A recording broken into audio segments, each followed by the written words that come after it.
Hi there. And so far, yes, I am clothed, at least above the waist, it would seem. Welcome to Friday, another extraordinary day to be alive. It is Friday, April 24th.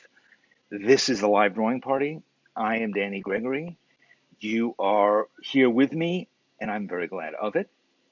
And I've been watching some very interesting conversations happening in the live commentary, which is good, which is good. I'm glad that you are provoked to think about this. I see a lot of excuses about coldness. Really? Okay. But uh, rest assured that we'll find our way through this topic in a way that makes you feel reasonably comfortable. Okay? This is, after all, YouTube, not late night public access cable TV or HBO. I'm dating myself by bringing up that reference, aren't I? But yes, we've had numerous discussions here at the Gregory household about this topic for the last few days. My wife has been quite adamant that I shouldn't appear in the Altogether, but Altogether. Uh, that's a reference, by the way, to one of my favorite movies, Hans Christian Andersen with Danny Kaye. It's not really, but if you like that movie, you'll like that reference. But yes, my wife has been quite adamant that it would be inappropriate and that I would be driving off um, people in droves. that really the thing that you want to hear your wife say? No. I happen to think of myself as a fine specimen of masculinity, but maybe she just doesn't want to share me with the world. Understandable. There's all kinds of apprehensions that we have about this topic. But nonetheless, let's delve into it, shall we? Honestly, the biggest reason that I'm not is not because of my wife, actually, but because of YouTube and Facebook and their their constraints on um, nudity. But we can still think. You can still undress me in your mind if you'd like, and undress yourself. So let's talk a bit about. Oh, by the way, let me just get this piece of business out of the way because I am always forgetting it. Sketchbookschool.com/Danny's List. I'm sending out an essay today. It should probably be in your email box pretty soon. Don't check now. Stay on point. But every day, not every day, periodically, I write essays about nudity and other things that are appropriate for email, and all kinds of topics about things that I find interesting that I hope you will too. If you'd like to get those emails, go to this place, sketchbookcool.com/Danny's-list, and tell me that you want me to send them to you. A lot of people have been responding to them. They're sent with my email address, so people respond to them, although they are sort of one of those mass email things. You can respond to them, and I'll get it, and that's good, and I'll hear what you have to say and respond in kind. So yeah, by all means, sign up, and also don't forget that this weekend, tomorrow, is Kosha's workshop, Kosha's killer sketchbook filler workshop. I think it may be too late to sign up, or maybe you have like another hour or two to sign up, but other than that, it's going to happen, and it's going to be really good. Okay. So let's talk about nudity, and let's talk about self-portraits actually. Self-portraits are something that we have been practicing here every Friday. This has been another bone of contention I've had with Jenny, my wife.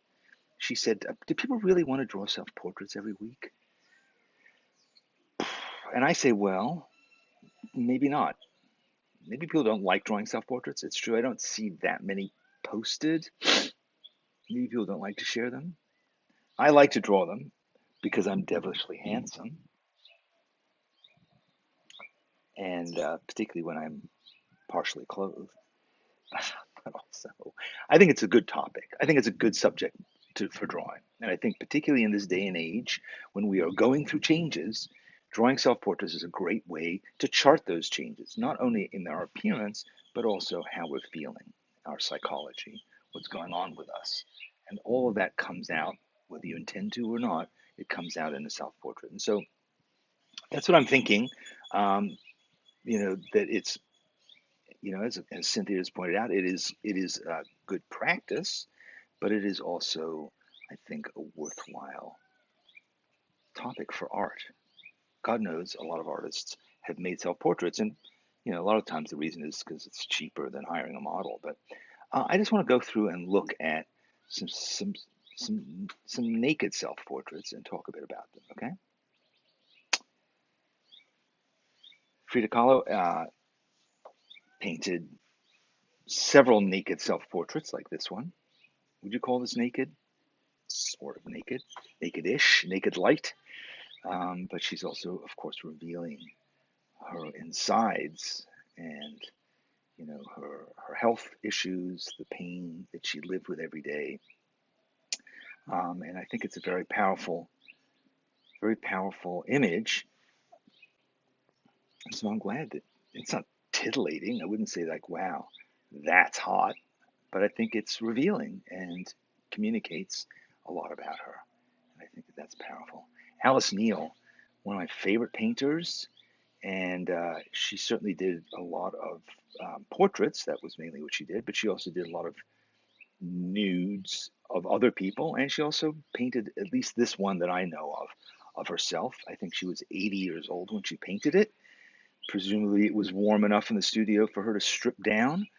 But I think she is saying something really strong with this painting, right? She's saying, "Here I am, a woman of a certain age, and I am willing to look at myself in this way. I'm willing to present myself just like I present all kinds of other bodies.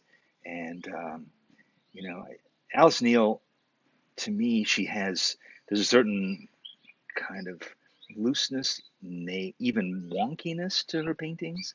But, um, I think that there's so much truth and power in them as well. And this is a beautiful painting. This is Lucian Freud, another painter who I really love. And there's some controversy because it was discovered that these several paintings that he had done of his daughter when she was a teenager, that she was naked, and there was some kind of shock about that. My God, he's painting his naked daughter. But he painted many other naked people, and obviously he painted naked Lucian too. And boy, he's was just an amazing painter. Um, I don't know how he was as a human being. I think the jury might be out on that, but who cares, right? At least in today's discussion. This is another amazing British painter, Jenny Saville. If you don't know her, I urge you to look her up. She paints a lot of gigantic paintings of mainly women, nude women, but very, very close up. And she's able to paint flesh in an incredible way. And this is actually one of her earliest paintings. I think she might have even done this in art school. And this is a self-portrait. She did several self-portraits, but she's also painted a lot of other people too. And her name is Jenny Saville, Saville, Jenny Saville. Worth looking up if you don't know her work. Okay. This is another painter, artist who I have loved since I was a teenager. I think that's generally when we fall in love with Egon Schiele, is when we're teenagers. And Egon Schiele did many self-portraits, nude self-portraits. He painted a lot of nudes in general. His stuff was very, it always had an erotic tinge to it, but he painted himself quite often.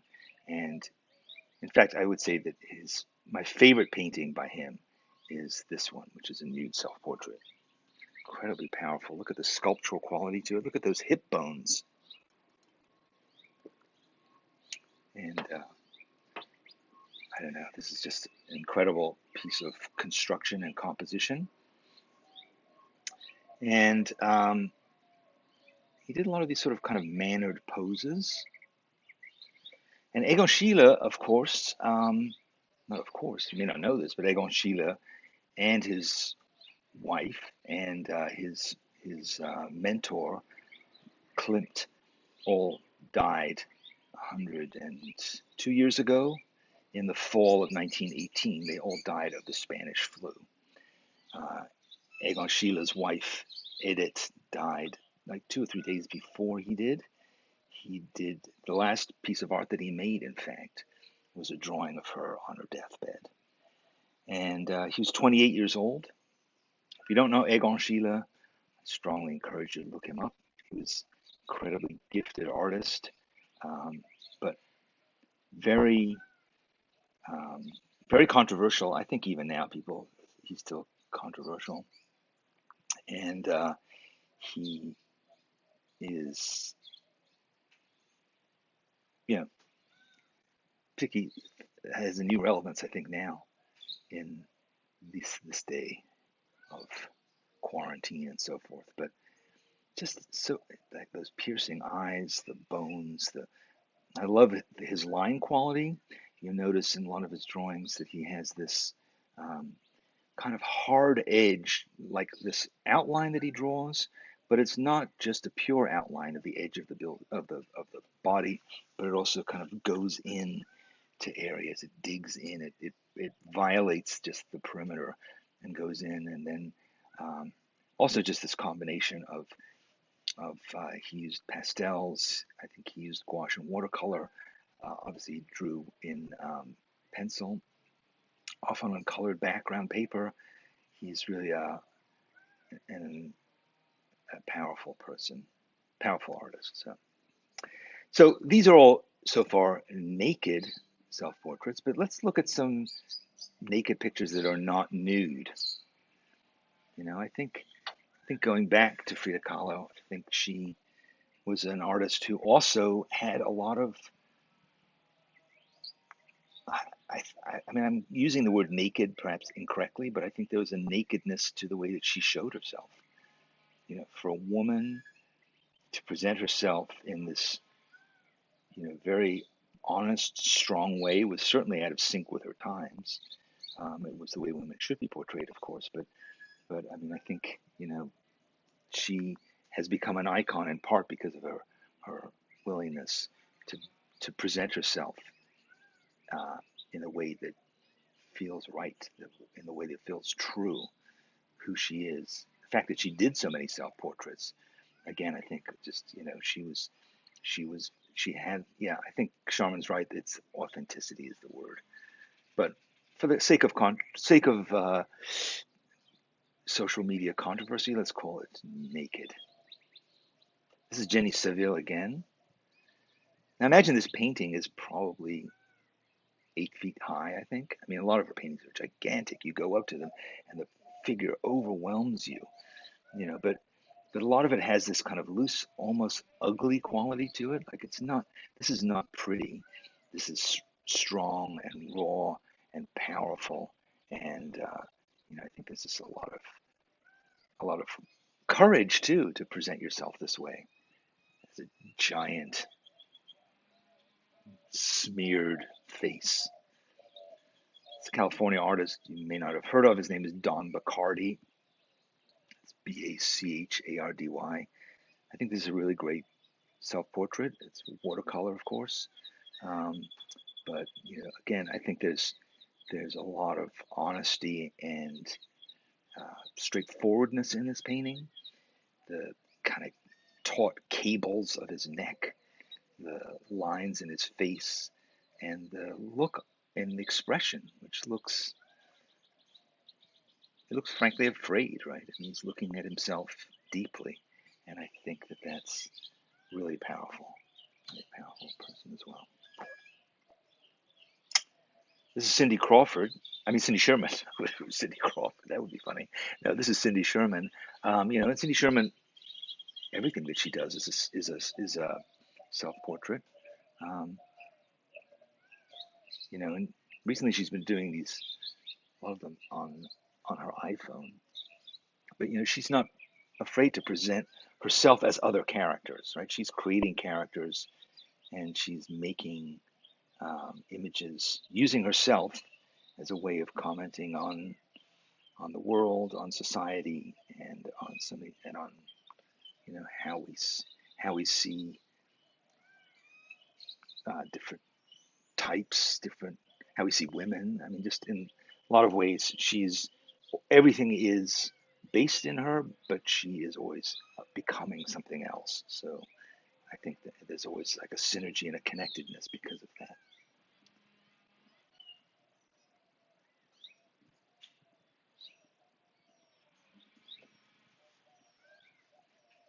Vince van Gogh, painted so many self-portraits again because there's a limit to how many prostitutes I guess he could paint. But he, I think of all the self-portraits, this is in a way the most naked one, even though he's probably wearing more clothes than in any other one. This is after his monopidiotomy when he cut off a large chunk of his ear, as we know. Um, but it frankly took balls to paint himself right after this, and to paint himself in this way, kind of wrapped up um, in the studio with the Japanese print behind him. But to me, he represents like the willingness to show yourself, to put yourself out there, and I think his self-portraits are iconic for that reason, not just because of his painting technique, um, but because of his willingness to make as many self-portraits as he did. I mean, Rembrandt did a small number by comparison of them, but I think that a lot of that was because he was doing sort of almost academic studies with light, and I think he also didn't have a lot of money at the time. But But Van Gogh, you see how he learned to paint through looking at the sequence of his self-portraits. But I think, again, just the naked quality of this, the willingness to tell this story in public is, I think, really strong. All right. So, given all that, what are we going to do with it? I think, I think.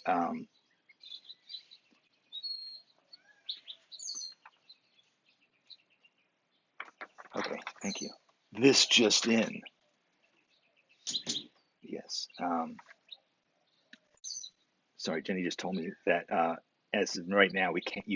Kosha's workshop is full and we can't sign up for it anymore. But um, this weekend we will be announcing the next one, which is even more amazing. So anyway, going back to self-portraits, Cynthia corrects me and says that Rembrandt did 79 self-portraits. Well, there you have it.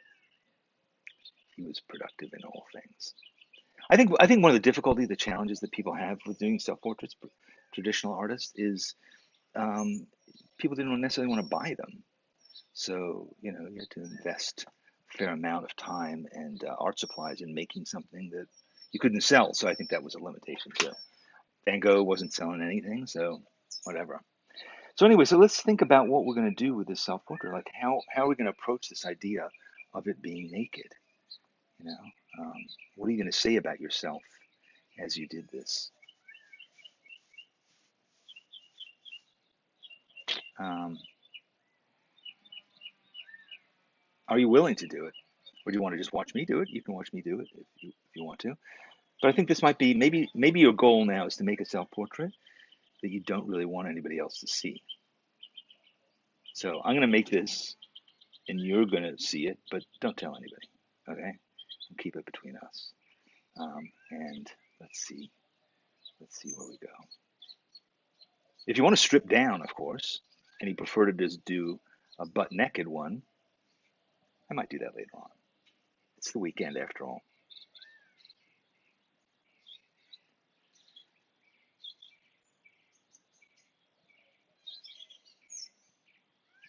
How have you felt this week also? I mean, that's part of what I hope to achieve with my selfies is to sort of get a bit of a sense of myself in this moment.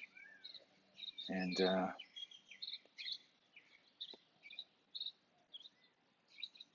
week has been good and bad for me. Maybe it has for you too. All these weeks seem to be like that.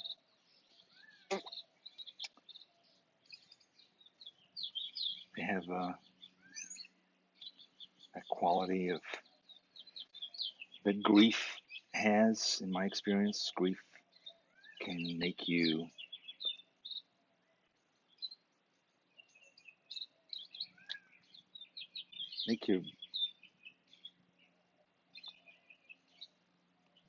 emotions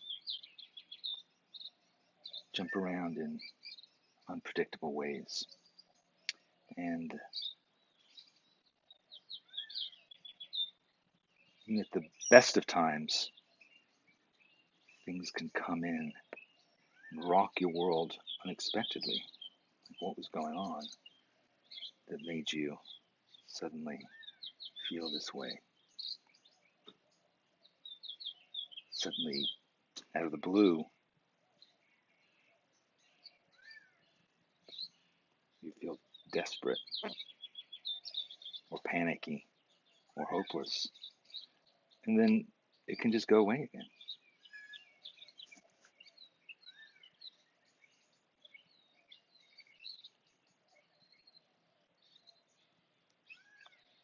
without explanation, without apparent explanation.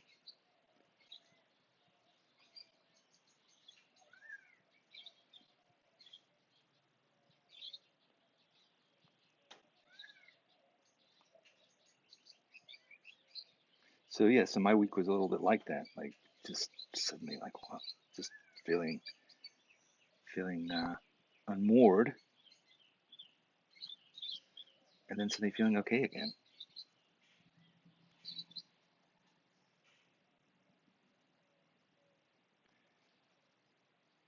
some reason I'm focused on my neck. Nora Ephron writes something about her neck. I think it's one of those signs of aging that we dread, kind of the developing wattles.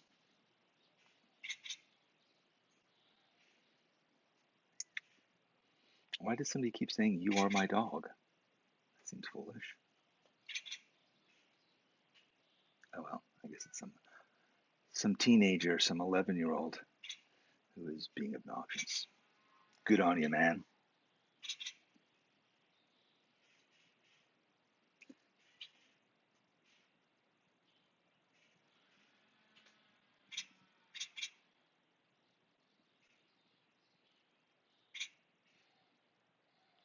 I would block you, but unfortunately, I'm drawing. So could you block yourself? And let's carry on.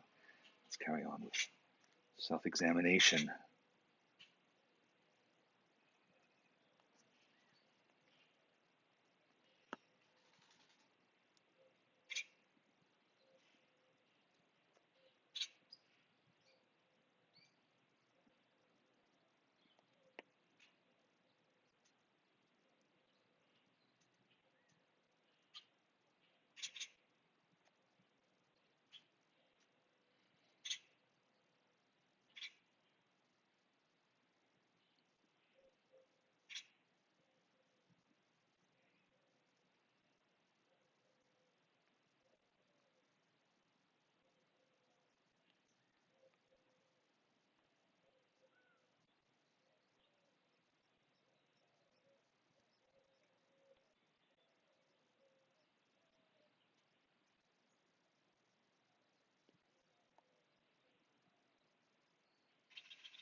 I think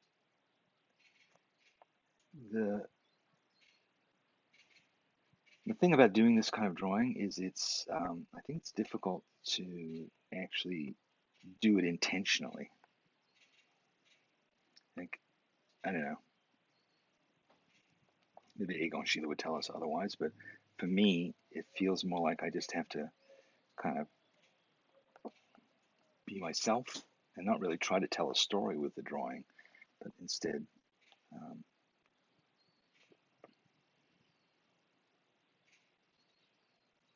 see what flows. Yeah.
Does naked have to mean ugly or raw?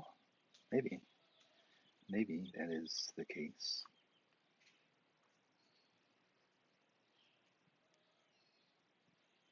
Maybe your naked self, maybe your authentic self isn't ugly. Maybe it's possible to actually feel good about yourself while you're doing this. You'll have to tell me if that's true.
Sorry if I'm not talking very much. It's hard to talk when you're naked. Maybe that's part of the lesson in this. Don't talk when you're naked.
Anguished, huh?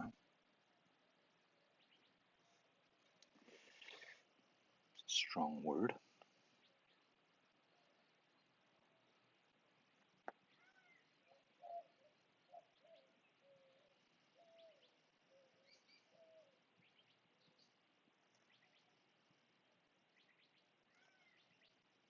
Do you ever see your parents in your self-portraits? Often I'll see my mother.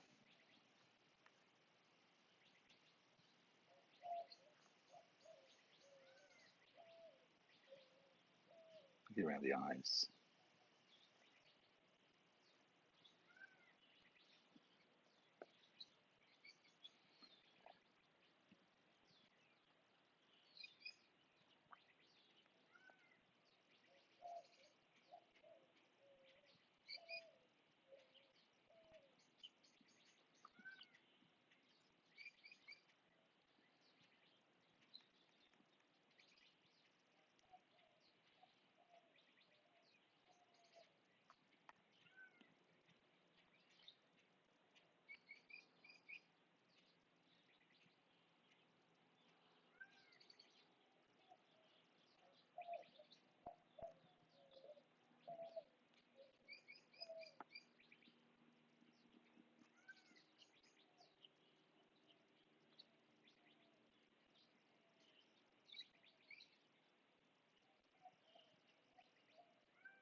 Really not trying to look miserable.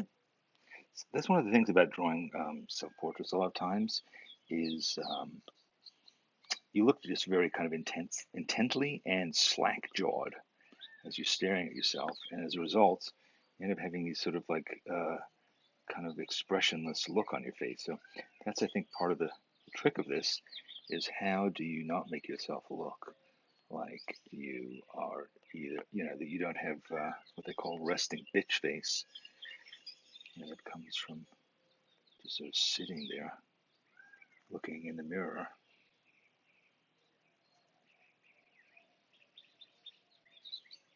It's a pleasant expression, isn't it? Resting bitch face. Anyway, I didn't invent it. Probably shouldn't use it.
Okay. Slightly strange drawing for me. Slightly different looking. Guess that was part of the idea.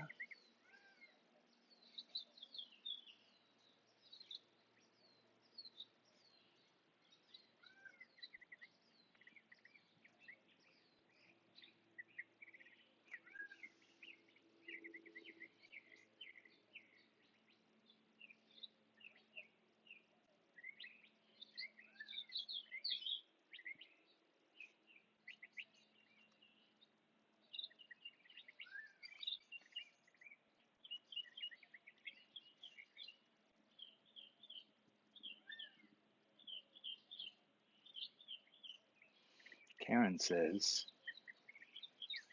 I find I follow through more with completing self-portraits now that I'm in my late 50s. Self-acceptance, I suppose, more forgiving of my perceived physical flaws than I was as a young woman. I'll tell you another reason why. I bet you're more interesting to draw. When you have smooth, kind of rounded features, there's just not as much to grip onto as when you're kind of wrinkled and rumpled and your bits sticking out. I think if you're all smooth and symmetrical, it's not that interesting to draw. I mean, you don't see a lot of like great paintings of supermodels. I haven't done any. You should get some supermodels over to the house once the quarantine ends. See if I can knock out a couple of.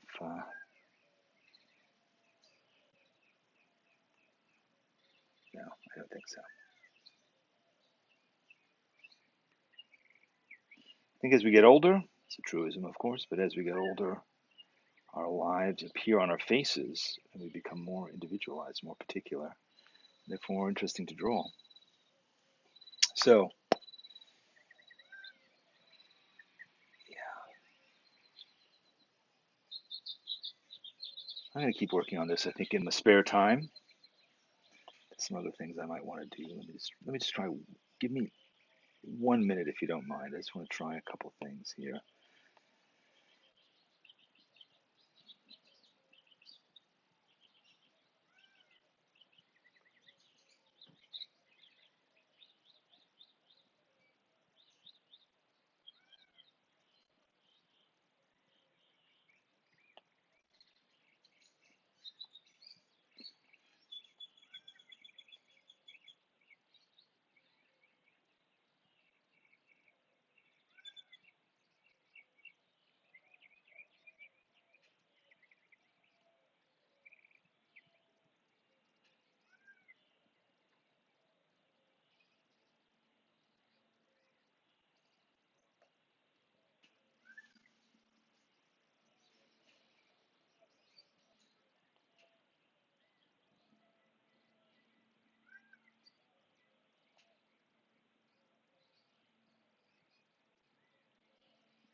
Hmm.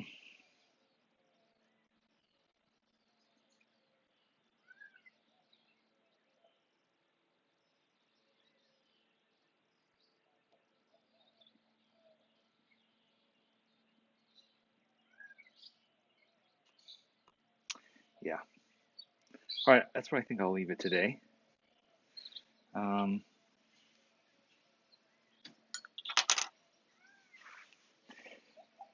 Thanks for drawing along with me. Um, I want to keep thinking about this idea of how to not necessarily um, distress self-portraits. That's not entirely the point. I think it's more, to get focused. I think obviously it's difficult to do a self-portrait in when you're on YouTube, but to get into a deeper kind of feeling. But I think it is a worthwhile thing to do to spend the weekend sort of looking deeper into the mirror, seeing what you see there.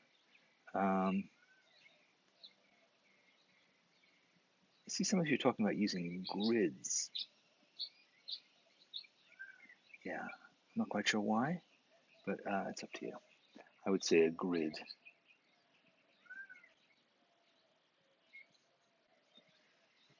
Certainly wouldn't make it easier to get closer to who you are, but maybe it will. I don't know. Anyway, thanks for joining me today. Thanks for doing another self portrait. This may be the last time we do self portraits, unless you tell me that you really like doing them every Friday. But, I think they're challenging for people, and I think that they are um, not always the kind of relaxing experience we want to have, at, you know, here. So let us work on some other ideas. You guys have sent me a bunch of ideas. Feel free to send more. Um, don't forget to sign up for my list so that I can send you some stuff.